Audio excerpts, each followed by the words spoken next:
school safety has hit way too close to home in southeast Michigan lately with the Oxford High School mass shooting as well as the stabbing at RHS. Over 20 students are being prosecuted in Wayne County in December for school threats. With this current climate, school stakeholders have to wonder, how safe is our school? Alice is something that's developed over the years, and when I first heard about it, it was, I want to say 10 years ago, and just used in a few schools. But then as more of these school shootings have happened, I don't think there's many districts that don't use it. When and why did we adopt Alice as our active shooter training?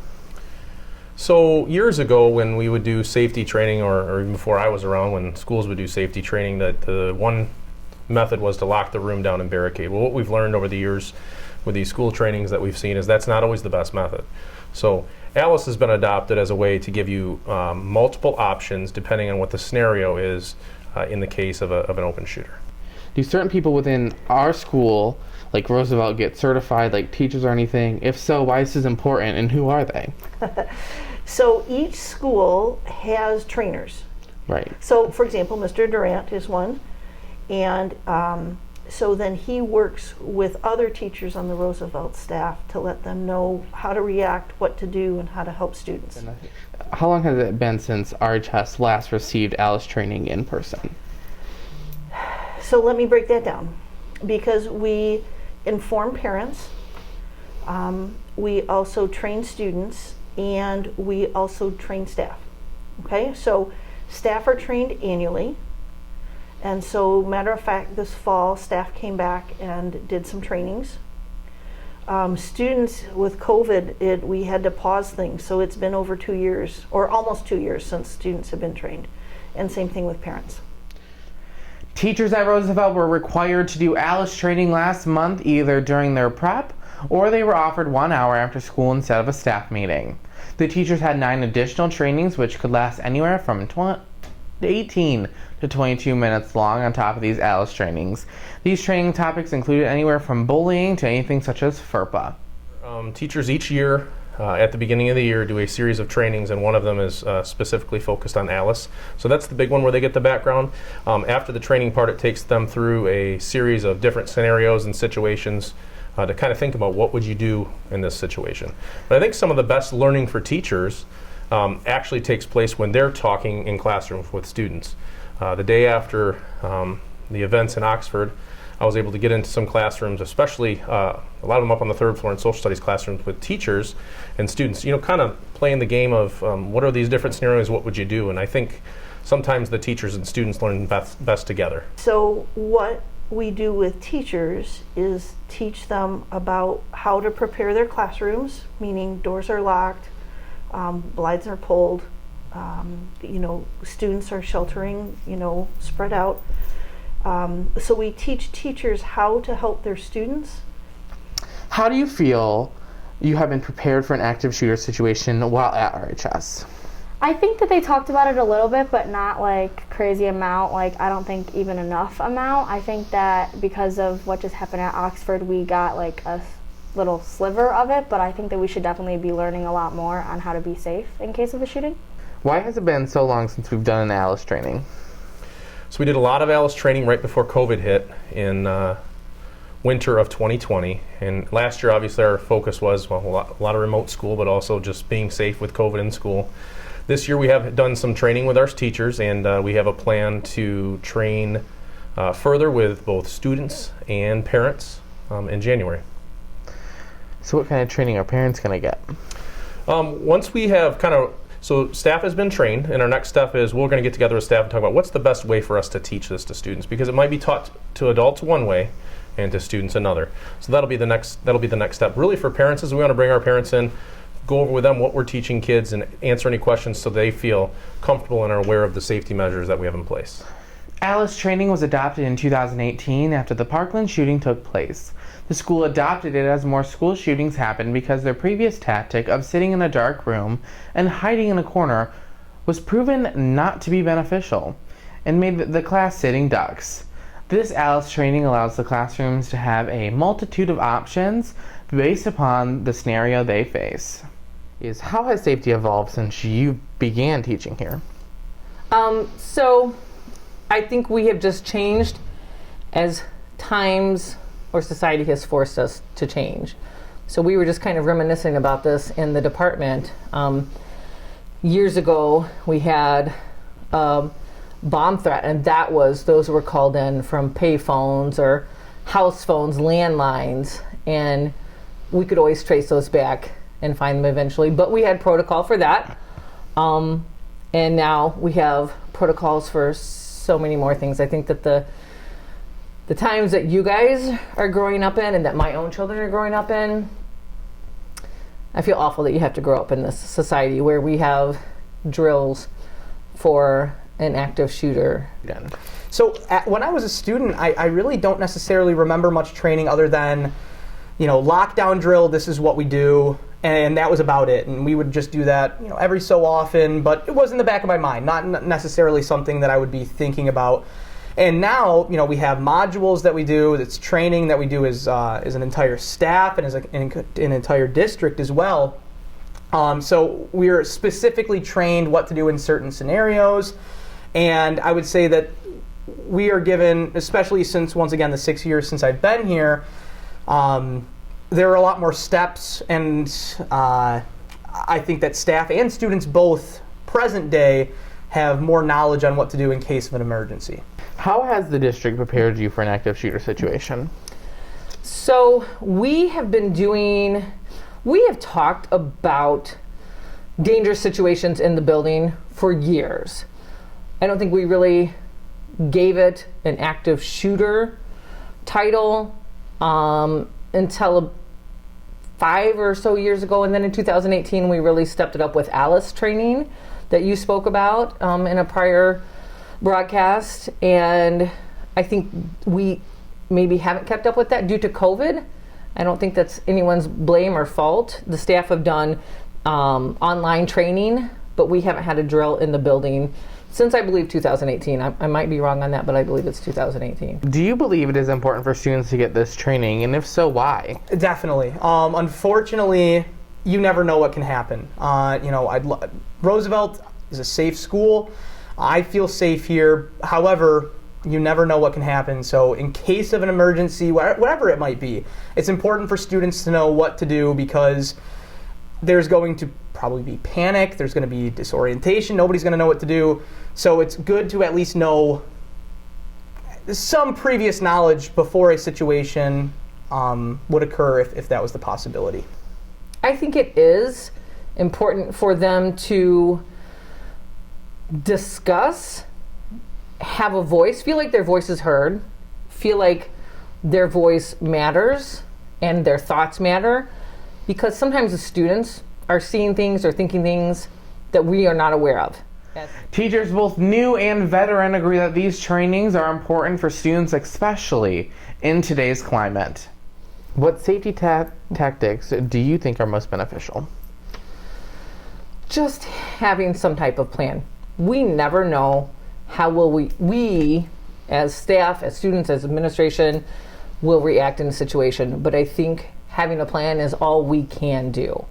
Working and coordinating with the police department, the fire department, even city officials in the city of Wyandotte with our administration, and of course the board office. We can plan as best we can, we can practice as best we can, and try to be prepared. Members of the administration said that they believe training hasn't happened yet because they are prioritizing the pandemic and mental health. They do say they have an upcoming training upon the new year. So I'm glad you asked that, because I've been talking to a lot of parents about that same thing. And coming off the pandemic, we had to prioritize what we did with our teachers and the messages we gave to our students. And it's not to say that anything isn't important, but we couldn't do it all at one time. So we prioritized the social emotional learning first. And so when teachers came back in August and September and November, they received trainings in how to help students recognize how they were feeling, if they're ready to learn, and what to do if there was a student who was struggling. And so we prioritized that coming off the fact that students really hadn't been in school for a year and a half. And that's not to say that Alice isn't important. We had planned in January to begin that, and we're going to look at those timelines next week. But starting in January, February, we're going to bring parents and students and teachers on board. I think that, like I said, I think we should definitely learn more about it, especially since the freshmen now, we didn't really learn that much about it, and I'm sure the sophomores, juniors, and seniors got a little bit more training because not only have they been here longer than the freshmen have, but maybe they got more training or they're more familiar to Alice, and I don't think that the freshmen or even some of the other upperclassmen know that much about it, and I think that we should definitely be trained maybe too much, if you'd say, because we should, even though you can't really plan how a situation like that is going to happen because you never know how it's exactly going to go down. It's better to be overly prepared. Yeah. As a student leader here is what I call myself, being involved in so much. I feel that to be best prepared with Alice training, there should be an in-person training at the start of the year and a refresher video midway, towards the beginning of the second semester. Has any calendar like this been considered? So yes. As a matter of fact, there is an in-person training and drill so in-person training is going to happen January, February, March. We anticipate having simulation drills in the spring. Okay, and in the future, do you plan to continue this January, or do you plan to move it up more so we're more prepared for the beginning of the school year? Oh, that's a great question. And so I like your suggestion of having it twice a year, and I'd like to take that back to our leaders to see if we can incorporate something like that. So I have noticed, there's an Alice button on the phone. What is this button, and should students know what it's for in case of an emergency? Yeah, so the Alice button, what that does is you press it, and that's how I get on at the end of the day to make the announcement. So when you hear me make an announcement, that button essentially gives you the opportunity to pick up the phone and make an announcement over the PA. Should students know about this? Should they know how to use it? That's something we'll talk about. I think predominantly it's to be used by teachers. Obviously, you always think worst case scenario, right? What if a teacher? So that's something we'll definitely look at. We can't just come to school in fear. We have to have somewhat normalcy. So I feel like if something only if we were to get a threat, there would need to be I don't know, maybe we weren't allowed to bring our backpacks or something into class, or something there had to be somebody who, if you had to go to the bathroom, there was people outside of the bathroom, even though a lot of that is super extra, but I mean, sometimes you have to do what you have to do. Right. Roosevelt High School staff and students responded quickly during the incident involving a knife on December 9th. This fast response time to the lockdown made it easier on the police department to get in and to search the building. When Roosevelt went on lockdown, there was only one student who was still in the hallways. One thing I feel very positive about, especially Roosevelt, is the number of students who came forward with potential threats. And that's hard. That's hard to do because you don't want to feel like you're, turning your back on someone. But what I felt very touched about is so many students felt like it was okay to reach out to an adult and say, this worries me, this scares me. And I think that speaks volume of our Bear community. When a student reaches out to you and maybe it is a copycat threat or a threat that is no longer valid, should they feel like they're going to be in trouble, or should they be pushed to come up with all threats? So when I think about that, and again, having 3 children of my own, the desire is for everybody to be okay. The You Matter game is tonight, right? And we want everybody to feel like they matter. And reaching out to someone to get help is a great sign. We would never breach confidentiality. We would not put anybody in a bad position if they were trying to help others.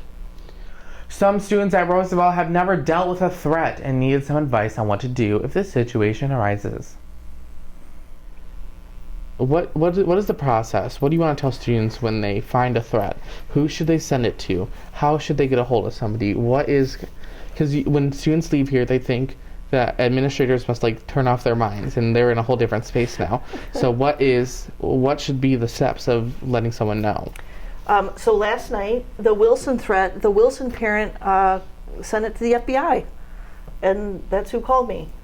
So the FBI, the police, you can call a teacher, call me, call an administrator, forward it. Just make sure someone knows. If it's 2 a.m., the police are probably your best bet because they have somebody working, and they have all of our phone numbers, and they don't hesitate to make sure that we're alerted so that school can be safe the next day. If a student sees a threat during school hours, what should they do? Report it to an adult that you feel comfortable talking to. I would really encourage students to come talk to an administrator or a counselor. If for some reason that doesn't, you don't feel comfortable with that, we hope that most of our students have a teacher, a parapro, a secretary, but talk to an adult here. It's okay to talk to your parents about it as well, but if you can come to somebody here directly, that saves us time to be able to handle that potential threat. Right, and if they see a threat at home or after school hours, what should they do? Have their parent or themselves reach out to our staff via phone call, email. If it's a serious threat where you are concerned for safety and you can't get a hold of anybody in the school, let's say it's after hours, I would advise calling the police department. Can you walk us through the process of once a student lets an administrator know of a threat, what happens after that? Well, that's a real general question, Jake. It's pretty broad. But the bottom line is if a student shares a threat with us, we get as many details as we can from that student. Where did they hear it? Or did they actually hear it? Did somebody else hear it? Did they see it online? Every piece of information we can get from them, and then we take on a thorough investigation. And for me to say this is how we handle it every time, it's not, because there's a wide variety of possibilities there. And what makes a certain threat credible? Is there certain things that you look for to make it easier to distinguish? A lot of things go into it. Do we know the student? Was it something that was firsthand? Last week we had a lot of students say, I heard this is going to happen. We traced all those back through both law enforcement and ourselves, and there was no original threat made. So that's a lot of times where people talk about a threat that didn't actually happen. That would not be credible. But the biggest, our biggest resource is using our police department. That's what they do for a living. They look at, they keep things safe. They look at threats. So a lot of times we rely on their help to determine if a threat's credible or not. We don't take any chances. Sometimes there's threats written, like on walls or bulletin boards. Cameras are great because we can go and see timelines of who was where and when. And lots of times it's somebody who's just blowing off steam, but we don't want to miss that. What do you think the school could do to improve on safety and shooter threats? I think that maybe there could be certain things such as maybe like searches or some sort of things, like not like on a daily basis, but only if there were a threat, or even if there was a joke made about a threat, even though none of which is funny as a joke. But if there was some sort of comment of a threat, I think it should be taken seriously, not a excuse, oh, well, some people make stupid jokes like that. It should be taken seriously because if you thought it was a joke and it wasn't, it could be taken completely differently. Should students be worried if they share something with you that is a copycat threat or something that isn't viable, that they're going to get in trouble? Absolutely not. So one of the copycat things from last week probably got reported to me close to 50 times between students and staff. And I told every single one, don't ever feel bad about it. We always err on the side of safety. Come talk to us. Even if you think, oh, they probably heard about it, just double check and come tell us. You would never get in trouble for taking a step to be safe. Wyandotte Public Schools have learned from the Oxford shooting, but also believe we have systems in place that are strong. What did the Wyandotte Public Schools administration learn from the way the situation was responded to at Oxford? So when I think about the teachers who had concerns about that young man, and they did the right thing, but it wasn't enough. And I think about how they ever walk in a classroom again and are whole, because that's just devastating. So I know we don't have all the facts yet, but one thing we learned was to be vigilant and work closely with the police no matter what level of threat there is. Well, I want to start by, I'm not going to speak on behalf of what happened in Oxford, because we all know that we know some details, but we weren't there. We don't know all those details. So one thing that I think we have going really well for us here in Wyandotte, number one, is that our students feel comfortable to come talk to us. On a regular basis, we have students come report concerns. If they're worried about a friend, they're worried about somebody they know, that's our number one way of keeping our school safe. And I think our culture here in our community and our wonderful students, that's number one. Number two is our relationship with Wyandotte Police Department. I never hesitate to call them because they never think anything's too small. We take everything seriously. We work with the police department.